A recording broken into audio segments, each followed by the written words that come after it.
Bom Dia Ministro.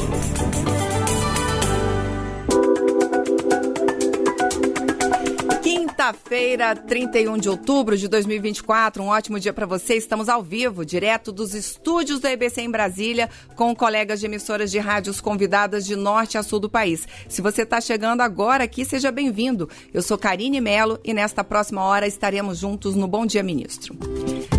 Essa é uma produção da Secretaria de Comunicação Social da Presidência da República em parceria com o Canal Gov, uma emissora da Empresa Brasil de Comunicação. São muitos os meios para você nos acompanhar. Pela Rádio Gov, estamos em rede facultativa de rádio para todo o país. Na TV, estamos no Canal Gov, mas se não pega aí na sua cidade, vamos para o YouTube, que é o @canalgov. Outra opção é o site da Agência Gov, agenciagov.ebc.com.br, que além da TV ao vivo, você acompanha as principais notícias do governo federal. Você pode ainda baixar de graça na loja de aplicativos do seu celular o Canal Gov e assistir toda a nossa programação ao vivo, bem na palma da sua mão. Hoje o Bom Dia Ministro recebe o advogado-geral da União, Jorge Messias, graduado em Direito pela Faculdade de Direito do Recife e mestre doutor pela Universidade de Brasília. Ele é procurador da Fazenda Nacional desde 2007, mas já foi subchefe para assuntos jurídicos da Presidência da República, secretário de Regulação e Supervisão da Educação Superior do Ministério da Educação e consultor jurídico do MEC e também do Ministério da Ciência, Tecnologia e Inovação. Obrigada pela presença. Bom dia, ministro. Bom dia, Karine. Ministro, vamos começar falando, então, hoje vai ser importante para a gente esclarecer aqui o papel da AGU, mas eu já quero começar com ações ambientais. A gente teve, esse ano, um problema muito sério de queimadas, né? A ministra Marina Silva esteve aqui bem nessa época, quando as coisas estavam, assim, bem no auge ali das queimadas, e ela dizia... lamentava a pena para esses infratores, né? Segundo ela, ali 100% dos crimes ali eram crimes mesmo, né? Não era nada por acaso. Então eu queria, como a gente vai falar um pouquinho sobre essas ações da AGU nesse âmbito aí do meio ambiente, queria saber do senhor o que está sendo feito, como é que a gente pode diminuir esses problemas, essa impunidade, por exemplo, em crimes ambientais. Bom dia, Karine Melo, bom dia às ouvintes do nosso país, os ouvintes, os profissionais de imprensa que nos acompanham. Primeiro, agradecer aqui pelo convite, dizer que é uma oportunidade que nós temos de apresentar o trabalho da Advocacia Geral da União, que eu lidero hoje nesse momento, a convite do presidente Lula. É importante dizer, Karine, que desde que o presidente Lula assumiu e me convidou para assumir a liderança da Advocacia Geral da União, nós temos trabalhado para deixar a Advocacia Geral da União cada vez mais com a cara do povo, né? Preocupada com as questões que são centrais para a população brasileira. E nesse contexto nós elegemos dois temas que são prioritários para o governo do presidente Lula: o meio ambiente, mudanças climáticas, e a defesa da democracia. Você trata de um tema que é, na minha perspectiva, fundamental. A defesa do meio ambiente, ela cada vez mais exige de todos nós, de todas as instituições do Estado brasileiro, um grau de engajamento muito significativo.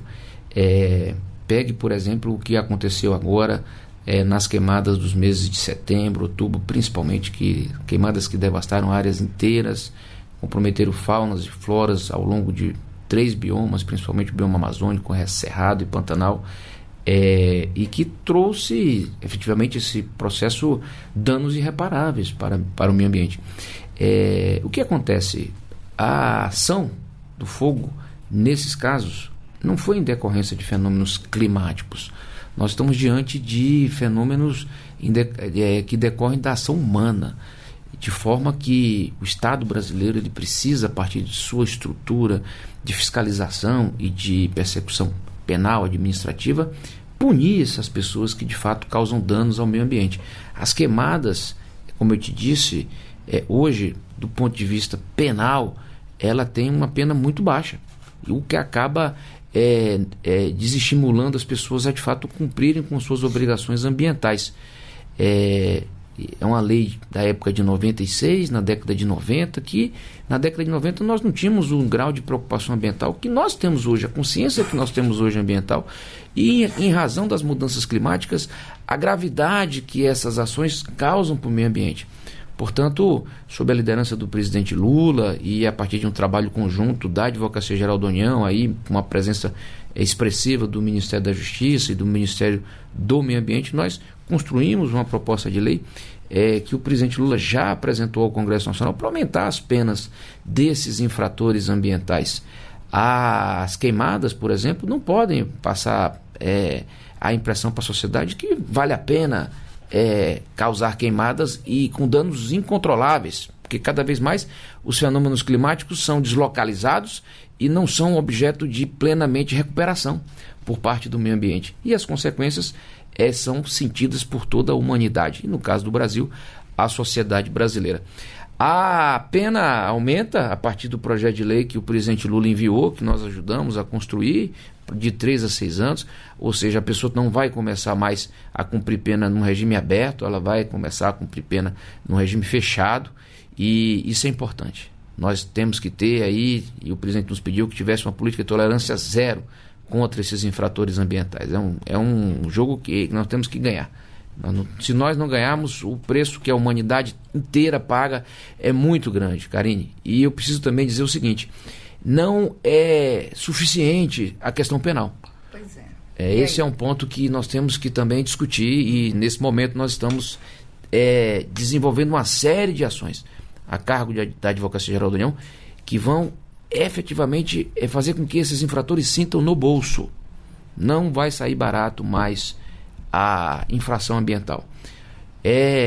Dizer o seguinte: nós estamos manejando uma série de ações civis públicas pedindo que os infratores ambientais, além de reparar integralmente o dano causado, que eles também paguem um dano moral coletivo, os danos climáticos que eles causaram à sociedade brasileira em decorrência de suas condutas ilegais. Só para você ter uma ideia, no último ano nós já ingressamos com mais de 340 ações civis públicas, cobrando um total de mais de 3,5 bilhões de reais desses infratores ambientais. Só numa única floresta nacional, numa área de preservação importante para o país, no Pará, em Xamanchim, a ação foi de quase 700 milhões de reais contra 5 famílias que utilizavam uma terra da União, que é uma área de uma floresta nacional, ou seja, uma área que demanda uma proteção absoluta por parte do Estado brasileiro. Essas famílias estavam usando essas terras para fazer pasto com gado, e de forma totalmente ilegal, causando um dano imenso ao meio ambiente, porque você tinha ali desmatamento, você tinha ali liberação de metano, você tinha uma série de infrações ambientais.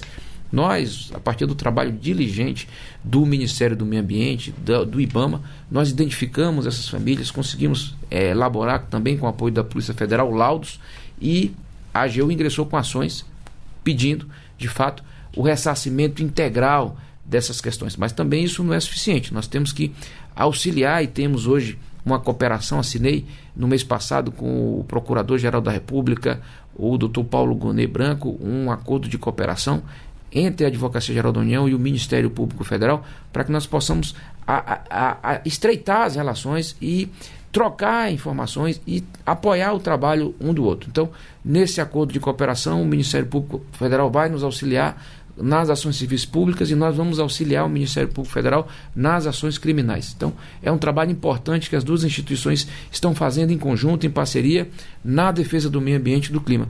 E é bom lembrar o que a sociedade brasileira passou com danos na saúde pública, né? Todos nós sentimos, quem são moradores aqui de Brasília, São Paulo, os grandes centros urbanos, sentiram nos pulmões, né? Verdade. Esse dano ambiental, com ar extremamente tóxico, com ar poluído, a chuva também comprometida quando ela veio, por conta deste fenômeno que foi causado exatamente pelas mudanças climáticas de origem humana, mas o dano é sentido por todos nós. Crianças, idosos pagam um preço muito mais alto. E nesse contexto todo, nós temos ainda que lembrar que a saúde, o sistema de saúde fica extremamente pressionado em razão de infratores que colocam fogo no meio ambiente, porque foram incêndios criminosos, sabendo que não poderiam ter sido feitos, e toda a sociedade brasileira acaba pagando um preço por erro de algumas pessoas. Então isso não pode ser mais tolerado e esse é o trabalho do governo do presidente Lula nesse momento, fazer com que os infratores sejam punidos e exemplarmente punidos.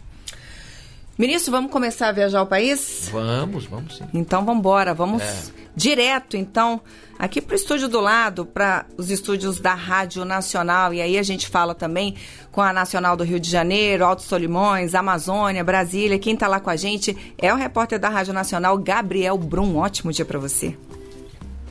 Bom dia, Karine, bom dia, ministro, bom dia a todos que nos acompanham. Eu queria começar falando sobre o Acordo de Mariana.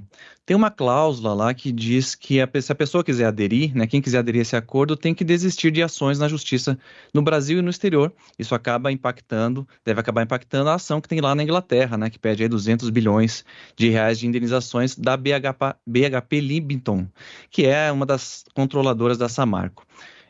Os atingidos pelas barragens, né, pelo desastre, já reclamam, dizem que é uma cláusula injusta, né? Inclusive falam que as indenizações são muito baixas.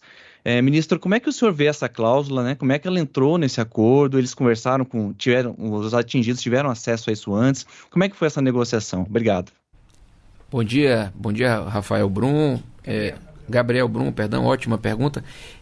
Primeiro falar um pouco do Acordo de Mariana, né? Foram 2 anos de negociações intensas, que de um lado tinha um poder público, que nós liderávamos, a União, o governo federal, ao lado dos estados de Minas Gerais e Espírito Santo, ministérios públicos de Minas Gerais e Espírito Santo, defensorias públicas estaduais e federal.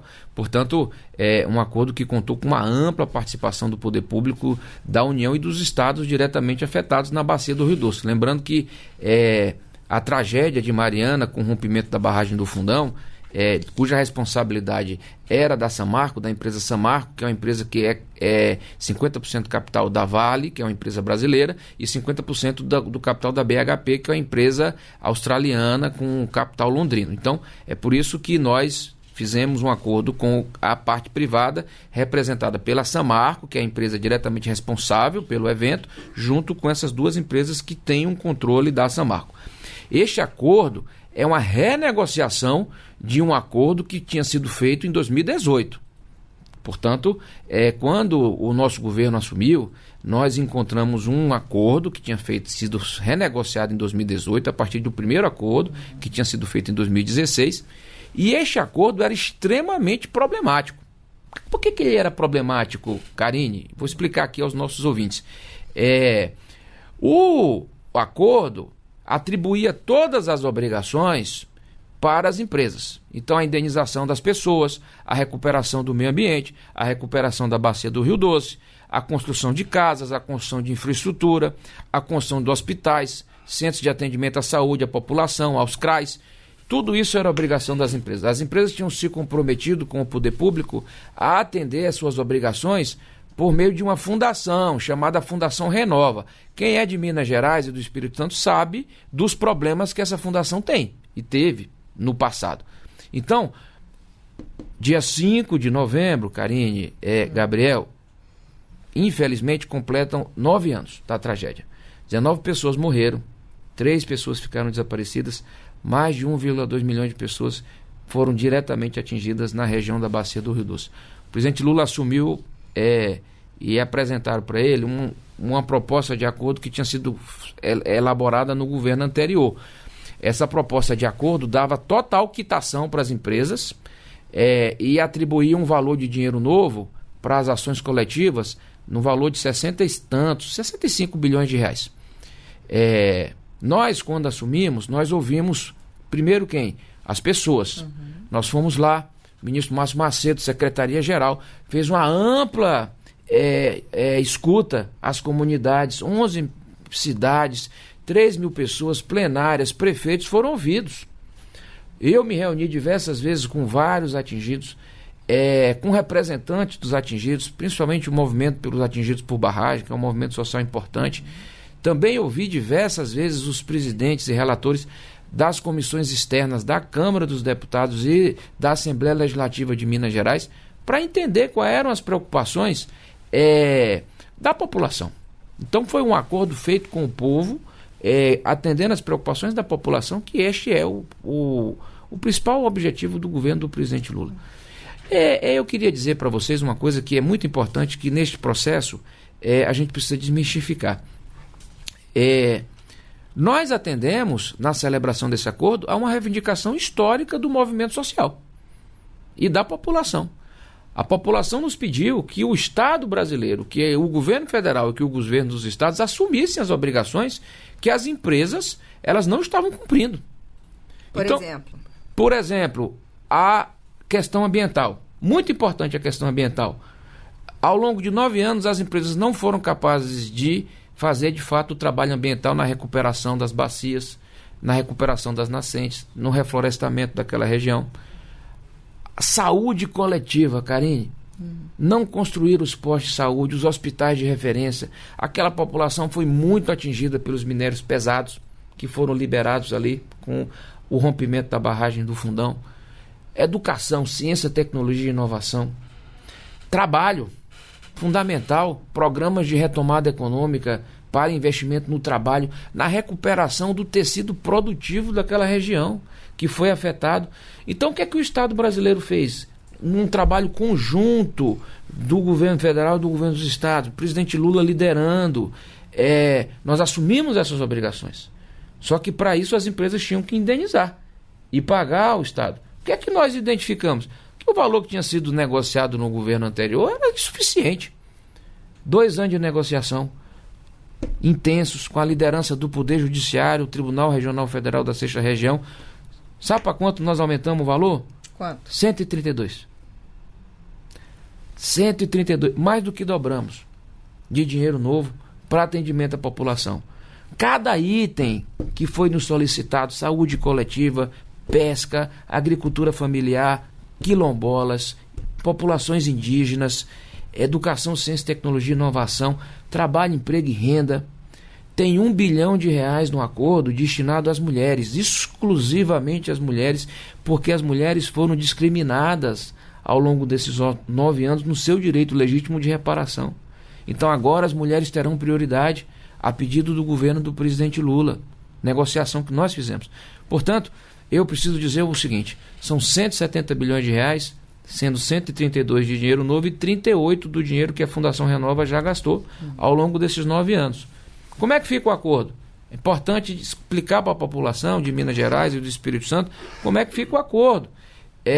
Uma parte das obrigações ainda continua com as empresas. Todas as casas, as estradas, os postos de saúde, todas as infraestruturas urbanas que estavam sendo feitas pela Fundação Renova, as empresas terão a obrigação de concluir. Também as empresas terão a obrigação de concluir, que foi um pedido nosso, a retirada de 9 milhões de metros cúbicos de retirada de rejeito de minérios extremamente tóxicos na região da Bacia do Rio Doce. Reassentamento de Paracatu de Baixo. É uma demanda também da população. Então, essas obrigações também continuam com as empresas. O GAC, que é o grupo de acompanhamento desses metais pesados, para avaliar ali ao longo desses 20 anos, o acordo vai ser, foi celebrado e tem um prazo de cumprimento em 20 anos, tem que monitorar todos esses metais pesados, o que está causando na saúde da população, na fauna e na flora daquela região. Então, essas obrigações continuam com as empresas. O que é que passa, Karine, Gabriel, para o governo federal, para os estados e para os municípios?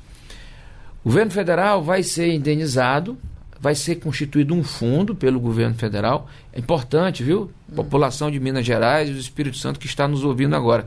A população vai ter o direito de participar deste fundo, elegendo representantes a partir dos movimentos sociais, dos representantes de associações, das cooperativas, para poder dizer onde é que o dinheiro vai ser aplicado. Ninguém aqui em Brasília, no ar-condicionado, no gabinete, vai discutir onde é que o dinheiro vai ser aplicado. Não, vai ser a população diretamente atingida que vai dizer onde é que o dinheiro vai ser aplicado. Dinheiro para Plano de Trabalho, Emprego e Renda. Os agricultores e pescadores vão ter durante 4 anos direito a 1,5 salários mínimos de renda. Cadastramento, pagamento pelo governo federal. O Ministério da Pesca e Aquicultura, junto com o Ministério do Desenvolvimento Agrário, farão este trabalho junto aos pescadores e aos agricultores familiares para a indenização da renda, no valor de 1,5 salário mínimo durante 4 anos. Mas isso não é só. Terá 2,5 bilhões de recursos provisionados que serão geridos pelo Ministério da Pesca e Aquicultura para desenvolver a atividade pesqueira da região em situações sanitárias aceitáveis. Porque também o rio está poluído, então é preciso que a gente construa novos mecanismos de fazendas, enfim, novas técnicas de produção do pescado que seja ambientalmente responsável e que a população tenha condição de consumir aquele pescado. Enfim, também temos, que isso é muito importante, são quase 7 bilhões para as ações a cargo do Ministério do Desenvolvimento Social, no desenvolvimento de programas de renda voltado para a economia solidária, dinheiro na ordem de 3 bilhões para a agricultura familiar e agricultura, para recuperar a agricultura familiar da região. Terão mais 2 bilhões de reais para investimento nos institutos federais, universidades federais, escolas públicas, estaduais e municipais na região da Bacia do Rio Doce. É um dinheiro que vai, de fato, transformar aquela região.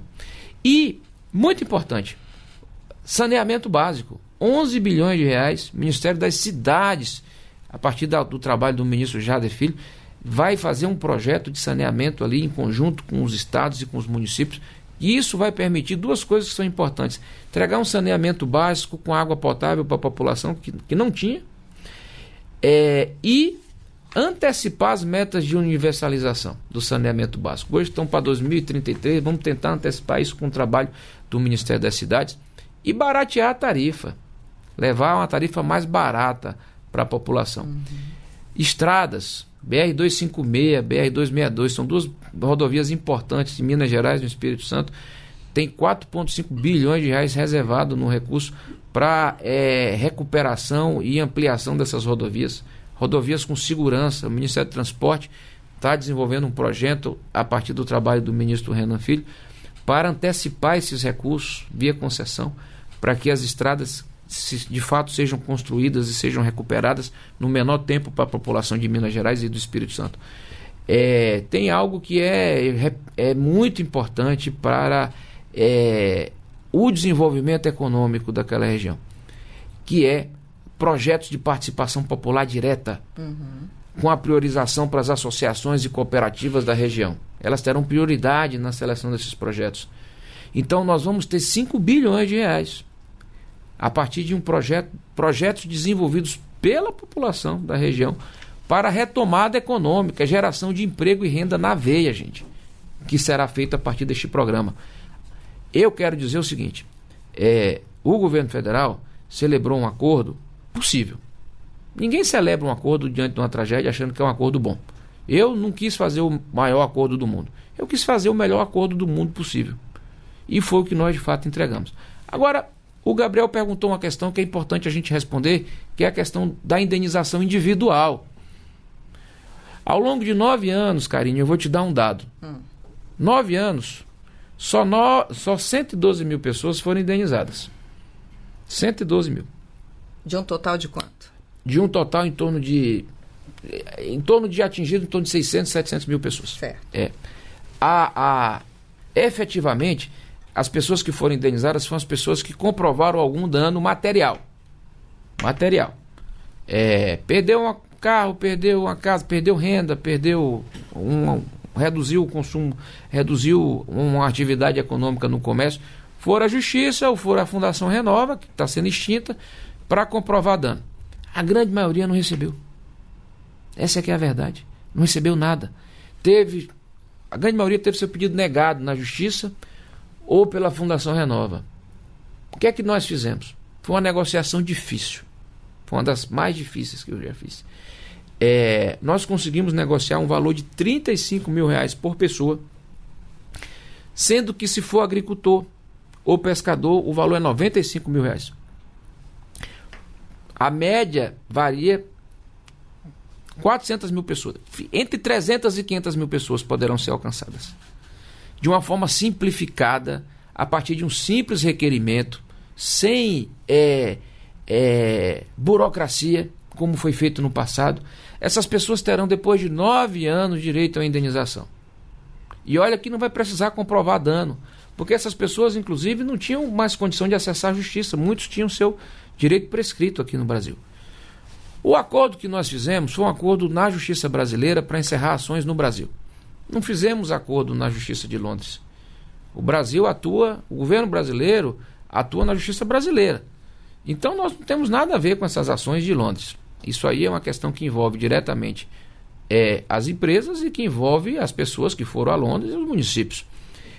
Respeitamos as pessoas que aderirem a este programa, é voluntário, ninguém está obrigado a requerer, a aderir.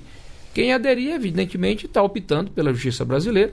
Quem quiser esperar, ou quiser avaliar que é melhor, porque também tem o seguinte, a Justiça de Londres também não condenou ninguém, está julgando o processo. Certo. Ninguém sabe quando vai encerrar o processo, ninguém sabe qual vai ser o resultado do processo e ninguém sabe quanto vai ser o valor, se por acaso tiver ganho de causa, qual o valor arbitrado. O que nós estamos garantindo é um valor agora, para pagamento imediato.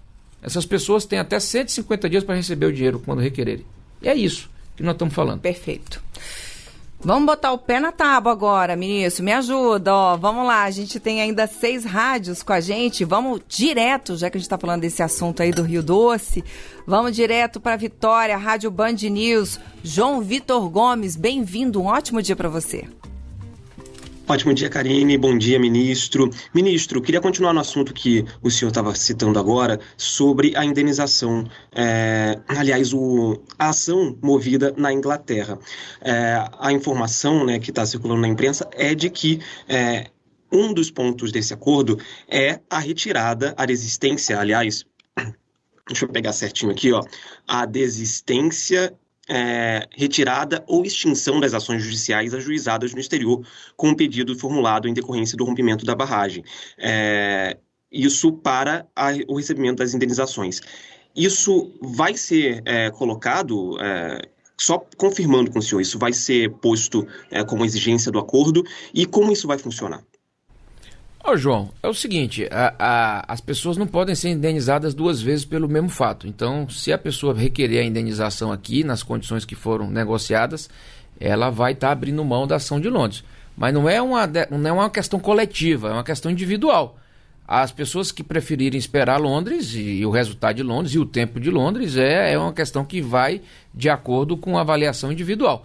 Da nossa parte, da parte do governo brasileiro, o que é que a gente tem que fazer? Levar informação de qualidade para as pessoas. Então, este acordo ele foi firmado com o Ministério Público, com a Defensoria Pública. Nós estamos, nesse momento, construindo um acordo de cooperação com a Defensoria Pública da União, para que nós possamos levar as informações e os direitos à população, para que a população bem informada possa tomar sua decisão de forma livre e voluntária. O que nós precisamos lutar, e nós lutamos, é por justiça.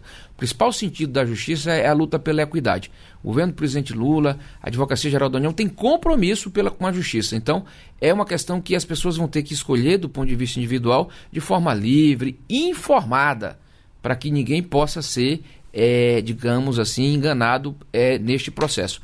O mais importante é o seguinte, nós conseguimos, para além da questão individual, várias ações coletivas, que são demandas históricas das populações ali atingidas, ali, tanto nos estados de Minas Gerais quanto no Espírito Santo. Este é o Bom Dia Ministro e hoje recebe o ministro da Advocacia Geral da União, Jorge Messias. Ministro, vamos então ao Rio de Janeiro, vamos à rádio Antena Esportiva, Patrícia Gonçalves já está com a gente. Oi, Patrícia, ótimo dia para você. Bom dia, Karine, ministro Jorge. Ainda falando sobre o acordo de Mariana, como o governo pretende garantir na prática que os recursos sejam destinados de forma eficaz às comunidades afetadas e, além dos recursos financeiros, que medidas estão planejando para assegurar a recuperação ambiental da região? É um bom ponto, Patrícia. Veja, como nós informamos agora aos ouvintes, são quase 100 bilhões de reais de recursos que serão manejados pelos estados e pela União, pelo governo federal.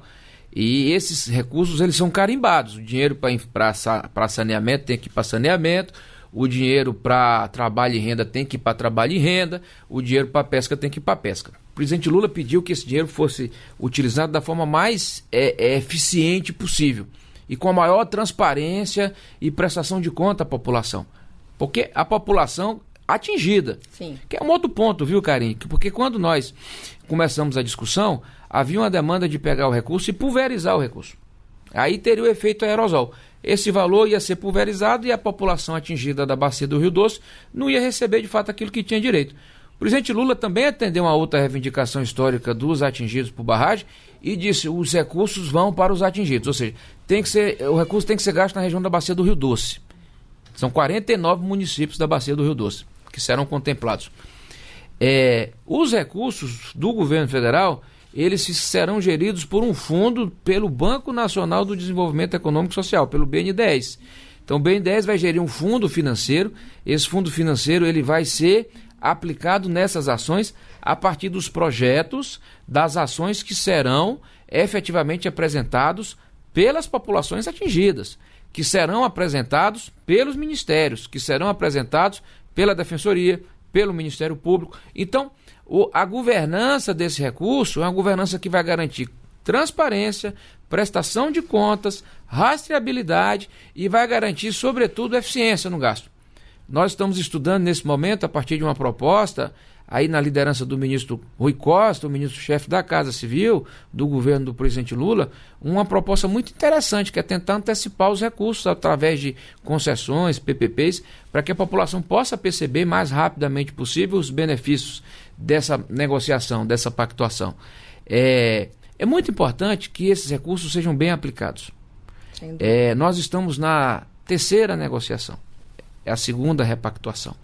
Ali nós estamos falando de uma população que já não tem mais esperança. Eu falei diretamente com as populações, eu fui lá. Eu tive conversando com os atingidos, olhei no olho deles. Há uma preocupação muito grande de que isso gere uma frustração. E todo o trabalho do governo federal é no sentido de entregar efetivamente direitos àquela população e que esse direito chegue logo para quem precisa. É por isso que o presidente me pediu pessoalmente empenho para que nós fizéssemos um acordo com 3 pilares: cuidar das pessoas, recuperar o meio ambiente e retomar as condições econômicas daquela região, as condições econômicas foram dizimadas, 9 anos de profundo comprometimento. Então, o acordo ele foi construído com base nesses 3 pilares e os recursos eles precisam ser gastos com base em mais 3 pilares: transparência, prestação de contas e eficiência. Esse é o nosso compromisso. E agora, ministro, a gente vai para Mariana. Vamos à Rádio Mariana. O que será que o Matheus Edson vai querer saber? Oi, Matheus. Bom dia para você. Bem-vindo. Muito obrigado, Karine. Bom dia para você. Bom dia, ministro, a todos que nos acompanham. Ministro, falando da cidade de Mariana, né, onde ocorreu o rompimento, 5 de novembro acontece aí mais uma manifestação já prevista aqui na cidade, né, completando 9 anos aí dessa tragédia. E a minha pergunta é o seguinte: quais são as estratégias jurídicas, né, que a AGU implementará para assegurar, então, a efetiva cooperação entre os órgãos estaduais e municipais dessa recente repactuação, né, garantindo que as decisões de aplicação do monitoramento dos recursos sejam, então, executadas de forma coordenada e juridicamente segura, né, para alcançar uma reparação justa e célere. E queria saber também a opinião do senhor, né, em relação à Mariana, no primeiro momento não aderir, né, à assinatura do acordo, aguardando também uma resposta de Londres. Obrigado. Ô, Matheus, um abraço a todas as ouvintes de Mariana, meu respeito a essa população tão sofrida que foi a primeira assim a ser vitimada por essa grande tragédia. Eu preciso dizer para você o seguinte: a preocupação do governo é fazer com que a cooperação prevaleça. A cooperação entre os estados e a cooperação entre as representações da sociedade civil. A premissa desse acordo é colocar o povo nele. Então, colocar o povo nele é dizer como vai gastar, orientar o gasto e fiscalizar o gasto. Então, esse é o nosso compromisso.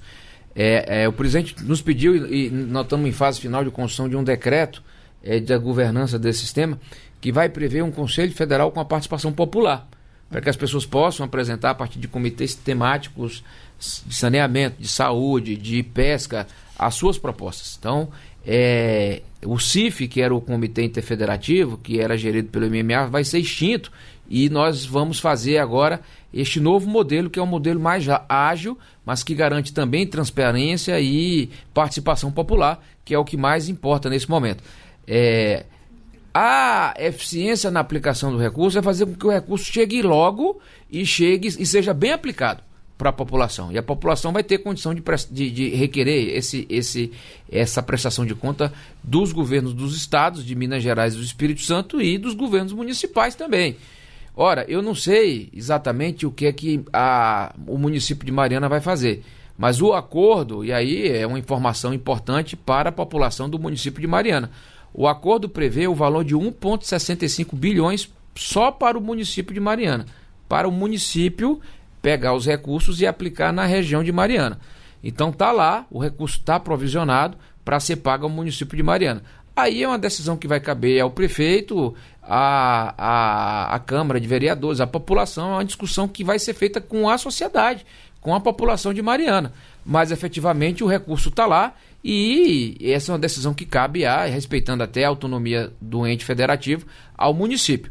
O que nós vamos fazer como governo federal, independente do governo municipal, é levar o atendimento à saúde, a partir das ações coordenadas pelo Ministério da Saúde, com a Secretaria Estadual e Municipal de Saúde, as ações na educação, as ações de trabalho em renda, de geração de renda com apoio do Ministério do Desenvolvimento Social, fortalecimento das redes do SUS de assistência social, a partir da implantação dos CRAs, trabalho que é muito importante, que tem um item que eu não informei, que é importante informar, até porque a população de Mariana ela vai ser muito beneficiada, que é o pagamento do chamado dano água. Além daqueles R$35 mil e R$95 mil de indenização individual, 20 mil pessoas terão direito ao valor de R$13 mil pelo chamado dano água. Deixa eu te explicar, Karine. Quando teve a tragédia, muitas pessoas ficaram dias, meses sem ter água, sem ter o direito à água. Então, consumiram água de péssima qualidade, com comprometimento da sua saúde. Então, essas pessoas foram à justiça, algumas ganharam, outras não ganharam. Então, 20 mil pessoas, pela nossa negociação, vão ser contempladas com o valor de R$13 mil de indenização pelo chamado dano água. E esse valor vai ser muito voltado, uma parte importante, para a população do município de Mariana, que, como eu disse, foi a primeira a ser vitimada por esse triste episódio. Além disso, eu acho que é importante porque nessa região existem várias comunidades tradicionais, várias comunidades quilombolas e várias comunidades com populações indígenas. Nós desenvolvemos um programa todo especial, com alocação de recursos na ordem de R$8 bilhões para atendimento às populações quilombolas e indígenas dessa região. Havia demandas históricas ali de alocação de novas comunidades, como contempladas pelos programas de indenização do governo federal e dos estados. Nós vamos incluir várias comunidades. Eu vou dar o exemplo, por exemplo, da comunidade da Puri, do povo Puri, que não estava sendo contemplado e vai ser contemplado, que é uma população indígena da região da Bacia do Rio Doce, assim também como a comunidade quilombola de Sapê do Norte, no Espírito Santo, e outras mais 6. Enfim, nós vamos conseguir alcançar um número muito maior de pessoas, de populações, de comunidades tradicionais com esse acordo. Mas, objetivamente falando, como Mariana e como governo federal, o compromisso é atuar em cooperação. A palavra de ordem é cooperação. Nós só conseguimos construir o diálogo, esse acordo, porque nós apostamos no diálogo. Nós apostamos na conciliação como instrumento de solução de controvérsias para, de fato, melhorar a vida do povo. O áudio dessa e de outras entrevistas você pode acessar pela nossa Rádio Gov, radiogov.ebc.com.br, ou também, se você preferir, você pode pegar aí todo o conteúdo dessa e de outras entrevistas no nosso canal no YouTube, que é o @canalgov. Ministro, vamos falar um pouquinho sobre o G20. G20 que vai ser realizado aí no Rio de Janeiro, a cúpula do G20, nos dias 18 e 19 de novembro, já está chegando, e teve grupo de trabalho aí, o senhor participou, grupo de trabalho anticorrupção. Queria saber sobre esse tema, né? A gente estava falando aqui de dinheiro público, né? Como é que esse grupo de trabalho, esse GT aí, anticorrupção, vai contribuir, está contribuindo então para o G20? Que experiências estão sendo compartilhadas aí? Olha, 2 temas que estão sendo discutidos no GT anticorrupção do G20, que são da fundamental importância para os países do G20 e em especial para a população brasileira. Primeiro, dizer que o Estado brasileiro é muito importante e é presente na vida das pessoas, entregando os direitos sociais, saúde, educação, previdência, saneamento básico, transporte, infraestrutura urbana, e o contribuinte brasileiro paga por isso. Então, nós temos a obrigação, todos os gestores públicos têm uma obrigação de aplicar de forma eficiente, com muita qualidade, o recurso da população. Então, esse recurso ele não pode ser dragado pelo mau gasto ineficiente e pela corrupção. Então, a gente sabe que um país como o nosso, com profundas injustiças, com profundas desigualdades sociais e regionais, nós temos que saber aplicar bem cada centavo da população. E por isso que nós estabelecemos, a partir do pedido do presidente Lula, que o combate à corrupção é uma das nossas prioridades. Este trabalho é liderado pelo ministro Vinícius, da Controladoria Geral da União, com o apoio, o suporte decisivo da Advocacia Geral da União. Nós temos uma Procuradoria Nacional de Patrimônio e Probidade, e no G20, no GT Anticorrupção, nós discutimos 2 temas: como aperfeiçoar a melhoria do gasto, aumentando o controle e a transparência dos recursos públicos aplicados em serviços públicos para o atendimento à população, e também os programas de integridade das empresas privadas, porque a gente sabe que o setor privado ele também é um ator importante. Nós temos agora um grande programa de desenvolvimento nacional, que é o novo PAC. Este novo PAC vai trazer 1,4 trilhões de reais de investimentos para o Brasil nos próximos 6 anos. Você sabia, Karine, que mais da metade desse recurso, 800 e tantos bilhões desse novo PAC, são recursos privados? Então, interessa a sociedade que esses recursos sejam também bem aplicados, porque esses recursos vão ser aplicados em ações de interesse do Estado, porque é uma ação coordenada pelo Estado. Nós estamos falando de novas creches, novos hospitais, novas estradas, ampliação de portos, aeroportos, ferrovias, uma série de ações na área ambiental, ações na área de saúde, ações na área de ciência, tecnologia e inovação. Só no setor de portos, por exemplo, vou dar um exemplo, são 55 projetos prioritários, com mais de 150 bilhões de reais de investimentos previstos.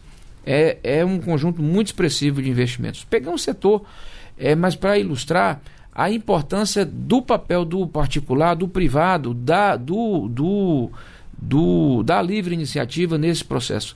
Então, a atuação do trabalho anticorrupção é para fortalecer tanto a capacidade do Estado de bem aplicar os seus recursos, como também as empresas, que são parceiros fundamentais, e a sociedade brasileira depende, para o desenvolvimento econômico, para um crescimento econômico, que essas empresas estejam fortalecidas. Então, eu acho que é um trabalho que muito nos orgulha, e o Brasil, vou dar aqui uma informação para a população que está nos ouvindo nesse momento.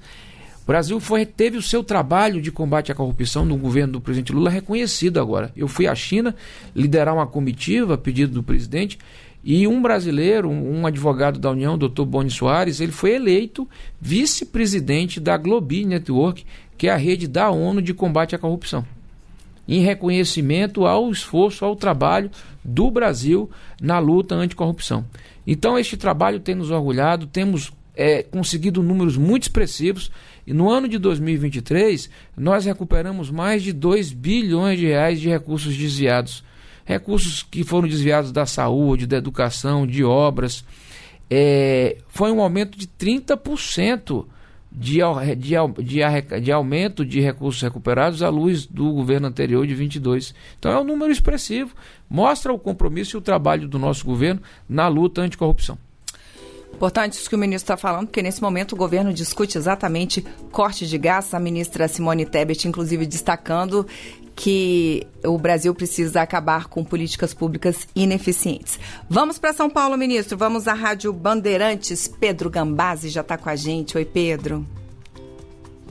Tudo bem, Karine? Bom dia, ministro Jorge Messias. O senhor já comentou sobre corrupção, como comentou agora, sobre Mariana e também sobre queimadas. Eu quero abordar um problema mais local aqui de São Paulo, que é o fornecimento de energia elétrica. Quase toda vez que chove aqui em São Paulo, muita gente fica sem energia. Da última vez que deu um temporal aqui, teve bastante gente que ficou quase uma semana sem luz. como a Advocacia Geral da União, na pessoa do senhor ministro, vê essa questão da Enel aqui em São Paulo, esse contrato que tem sido alvo de polêmica tanto durante as eleições quanto até antes já do pleito do começo do mês. Ô Pedro, agradeço a tua pergunta, meu abraço aos ouvintes de São Paulo. O caso da Enel é um caso gravíssimo e é prioritário no governo federal. É inadmissível que uma empresa concessionária de um serviço público feito a Enel, que é um serviço público essencial, energia elétrica é essencial, hospitais, escolas, população em geral, idosos, crianças, toda a população de São Paulo ficou ali submetida à incompetência e à ineficiência desta empresa. Essa empresa ela é uma empresa privada, ela é concessionária de um serviço público regulado pelo governo federal. Quem é que faz essa regulação? A Agência Nacional de Energia Elétrica. Essa agência ela tem diretores que têm mandato, ela é uma agência que tem autonomia e o papel do governo federal é cobrar que essa agência cumpra o seu papel. Tem um processo de cassação da concessão, da declaração de caducidade dessa concessão, porque vamos lembrar, não é um evento isolado. A Enel, ela já mostrou a sua incompetência por várias vezes. Ano passado teve também um problema climático, mesmo problema. E aí quem é que paga a conta? A população, os comerciantes que perdem seus bens de consumo direto, carne, produtos perecíveis, perde geladeira, fica dias sem o básico. Então isso é inadmissível. Nós estamos trabalhando com o papel aí da Controladoria Geral da União, o ministro de Minas e Energia, muito firme, o ministro Alexandre Silveira, cobrando da Agência Nacional de Energia Elétrica uma conduta firme. Tem um processo administrativo aberto, esse processo administrativo pode levar à cassação dessa concessão, com a declaração de caducidade, e eu quero dizer o seguinte, neste momento eu estou concluindo, como advogado-geral da União, uma ação por dano moral coletivo, para que a população de São Paulo seja indenizada por todos os danos causados pela Enel. Não vou admitir mais que isso aconteça. Então já pedi dados à Agência Nacional de Energia Elétrica, já pedi os dados à Secretaria Nacional de Defesa do Consumidor, porque a Secretaria Nacional de Defesa do Consumidor tem um site consumidor.gov que reúne várias reclamações. As informações solicitadas ao ministro Alexandre, ao Ministério de Minas e Energia, para que nós consigamos concluir a nossa ação por dano moral coletivo contra esta empresa. Ela vai ter que pagar caro pelos danos sofridos. Agora, vamos falar aqui um negócio que a população de São Paulo precisa também saber. A população tem que cobrar também do prefeito e do município de São Paulo a poda das árvores. Né? Então tem obrigações que são das empresas, aí o processo vai investigar o que é que levou de fato a este problema. O grau de responsabilidade da empresa e da prefeitura. Porque se a prefeitura tiver de fato a responsabilidade, como há uma suspeita que tem, porque não fez a poda das árvores no tempo devido, a população tem que cobrar também do município, que é a sua responsabilidade. Ministro de São Paulo, nós vamos direto a Belém do Pará. Vamos à Rádio Liberal, porque o Rodolfo Souza já está com a gente. Oi, Rodolfo. Oi, Karine, bom dia para você, bom dia para o ministro, para os colegas. Ministro, eu já fiz muitas viagens cobrindo matérias aqui, principalmente no Sudeste e no Sul do estado, né? Onde a gente observa um problema muito grande de desmatamento, a gente observa um problema muito grande de grilagem de terra, enfim, problemas que o ministro sabe muito bem. E o meu sentimento, ministro, é a questão da impunidade. Eu já vi, inclusive, entrevistei pessoas que agem dessa forma, debochando do Estado, debochando da União. Eu queria que o ministro falasse a respeito disso e essas ações, né, que o Ministério, que o governo vem fazendo para diminuir esse sentimento de impunidade, principalmente que a gente sente na população do Sul e Sudeste aqui do Pará. Bom dia. Bom dia, Rodolfo. A impunidade é uma mazela. A população, quando percebe que o Estado não pune os criminosos, os infratores, elas primeiro passam a não acreditar na capacidade do Estado, passam a desconfiar do Estado, e segundo, é um péssimo exemplo e leva as pessoas a praticarem novos crimes, e pessoas inclusive que não estavam fazendo. É por isso que cobrar com firmeza a punição de todos os infratores na área ambiental é nossa prioridade. E colocar na cadeia quem teve a conduta criminosa desmatamento ilegal, grilagem de terra, mineração ilegal, criação de gado ilegal, queimadas ilegal, e também doer no bolso.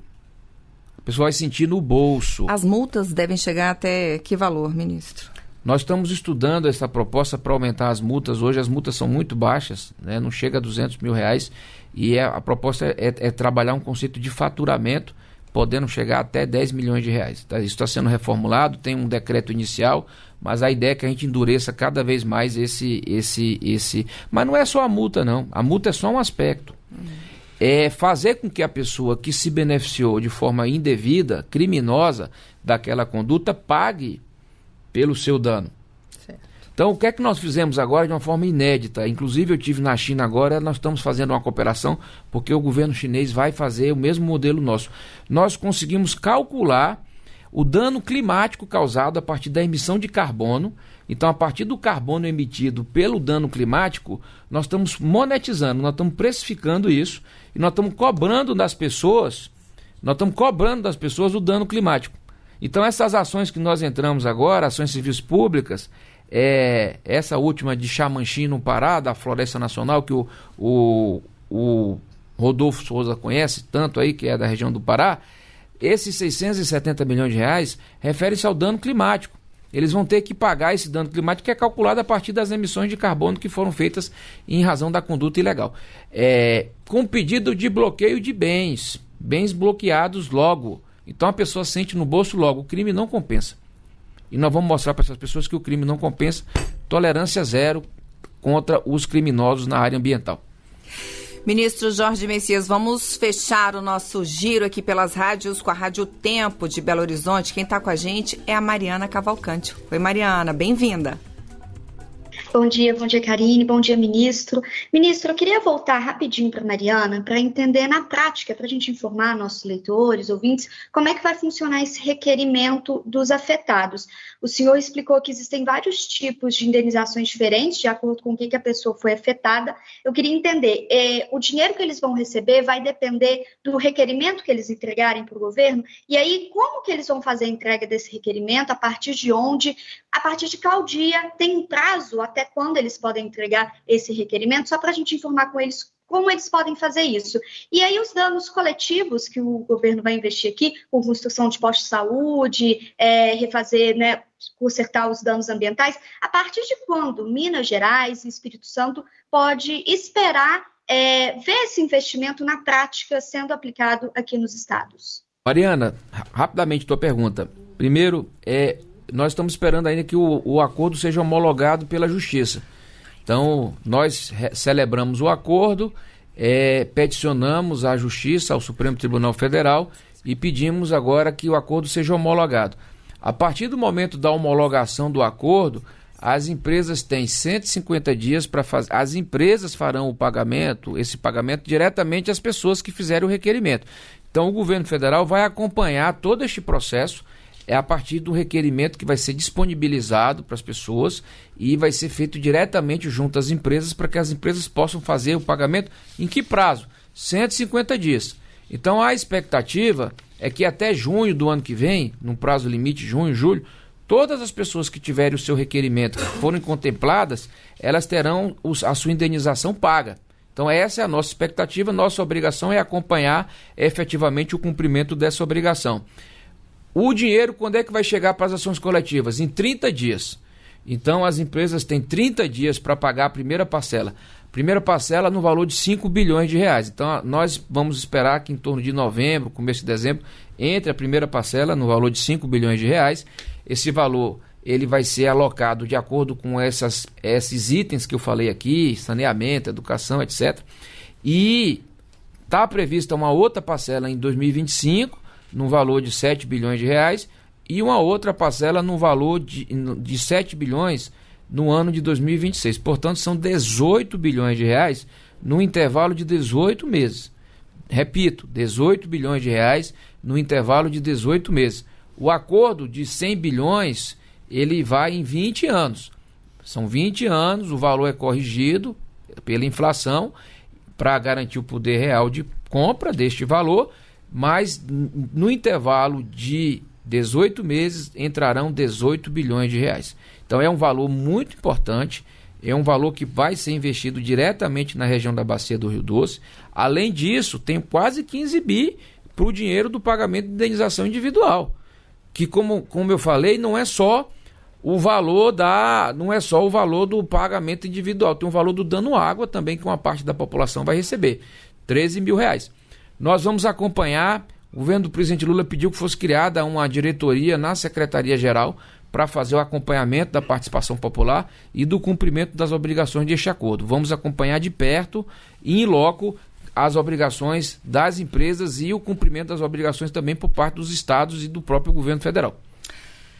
Ministro Jorge Messias, a gente está chegando na reta final já do Bom Dia Ministro, passou rápido, mas eu não posso deixar de aproveitar a sua presença aqui para a gente falar rapidinho, ministro, sobre as ações da AGU contra os autores dos crimes de 8 de janeiro. Né, a gente está num momento em que o Congresso está discutindo anistia, né, para esses casos, e eu queria ouvi-lo a respeito disso, por favor. Olha, eu vivi o 8 de janeiro por dentro de uma forma dramática. Assim que ocorreu a tentativa golpista e a depredação de todos os prédios públicos, eu corri aqui para trabalhar e a AGU foi a primeira instituição do Estado brasileiro a pedir a punição dos envolvidos. Nós pedimos a prisão preventiva em flagrante dos envolvidos, foi pedida por mim, como advogado-geral da União, ao ministro Alexandre de Moraes, e ele decretou a prisão dessas pessoas a meu pedido. Então, essas pessoas foram condenadas. Elas não foram brincar e levar a família para passear na Praça dos Três Poderes, não. Elas foram tentar dar um golpe de Estado. Olha, a democracia, muitas pessoas morreram nesse país por lutar pela democracia. Foram 21 anos que nós passamos um período de trevas aqui nesse país. Isso não se admite. Nós que lutamos e vivemos pela democracia, nós nos sentimos indignados com qualquer projeto que fale em anistia para golpista. Os golpistas que foram processados e condenados têm que cumprir sua pena. Na minha leitura, como jurista, isso é inconstitucional. Você não pode dar anistia para praticantes de crime que tentem abolir o Estado de Direito. Porque nada existe sem o Estado de Direito. A democracia, no meio jurídico, nós falamos, Karine, que é o princípio continente. Todos os demais princípios decorrem da democracia. Os direitos sociais, a dignidade da pessoa humana, decorrem porque tem democracia. Liberdade de expressão, de pensamento, de imprensa. Nós estamos aqui na casa da imprensa. Então não dá para se falar em anistia, não, tá? Anistia é inconstitucional, é a minha opinião. Expressarei sempre que puder. Acho que é uma proposta, falar de anistia nesse momento, eu acho que é uma agressão à população brasileira. O que nós temos que falar é de punição dos golpistas, não só criminalmente, como de punição aos danos que eles causaram. Nós já pedimos 100 milhões de reais de bloqueio de bens, tem mais de 20 milhões bloqueados para ressarcir o dano que eles causaram. Além de cumprir pena na cadeia, tem que pagar cada obra que eles quebraram, cada cadeira que eles quebraram no Supremo, cada luz que eles quebraram no Congresso Nacional, no Palácio do Planalto. Foram os 3 poderes agredidos. Eu quero perguntar a todas as pessoas envolvidas nessa discussão o que é que elas viram no dia 9 de janeiro. Quando ela... Não. No dia seguinte. No dia seguinte. Como é que elas encontraram a Câmara dos Deputados, o Senado Federal, o Palácio do Planalto e o Supremo Tribunal Federal? Essa gente mijou no tapete do Congresso Nacional. Vai ficar por isso mesmo? Eu acho que a sociedade espera uma outra perspectiva de todos nós, agentes públicos. Ministro, estamos acabando, mas eu queria dar um tempinho para o senhor fazer suas considerações finais. Eu queria agradecer aqui, exaltar o trabalho que vocês de imprensa fazem nesse país. É muito importante, nós temos uma imprensa livre, porque nós temos uma democracia. Dizer que a Advocacia Geral da União, aqui, desde que o presidente Lula assumiu e a partir da função que eu assumi e exerci, tem investido muito na defesa da democracia como seu elemento fundamental. A AGU é uma instituição criada redemocratização, na Constituição de 88, é uma instituição profundamente vocacionada à defesa da democracia. Defender a democracia é defender os poderes constituídos, é defender a liberdade de imprensa, é lutar contra a desinformação, é lutar contra a fake news, é lutar pela defesa do meio ambiente, é lutar pelos direitos sociais, é lutar pela dignidade da pessoa humana. Então esse é o nosso compromisso. Eu sou advogado-geral da União, nós temos colegas advogados da União, mas nós temos nos colocado em linha com a Constituição e a partir do pedido do presidente Lula como advogados do povo brasileiro. Esse é o nosso compromisso e agradeço aqui a oportunidade que vocês me deram de falar um pouquinho com seus ouvintes. Ministro Jorge Messias, a gente que agradece. Já fica o convite aqui para uma próxima, quando tiver aí uma brecha na sua agenda. Foi pouco tempo, né? Tínhamos muitos mais assuntos aqui para tratar com o ministro, mas agradeço, a gente que agradece aqui a presença, a participação e já fica o convite para a próxima. Combinado? Quero agradecer também aos meus colegas que ajudaram a fazer o Bom Dia Ministro de hoje. Espero revê-los numa próxima oportunidade. Quem assina os trabalhos técnicos pela rádio é ele, Reinaldo dos Santos. A gente se vê aí na próxima semana, na quarta-feira. Espero todo mundo e você continue no canal Gov.